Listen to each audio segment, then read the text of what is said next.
विश्वेश्वराय नरकान्तकतारणाय कर्णामृताय शशिशेखरधारणाय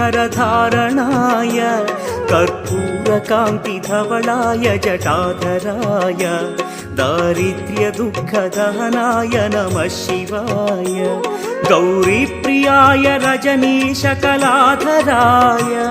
कालान्तकाय भुजगाधिपकङ्कणाय गङ्गाधराय गजराज विमर्दनाय दारिद्र्यदुःखदहनाय नमः शिवाय दारिद्र्यदुःखदहनाय नमः शिवाय।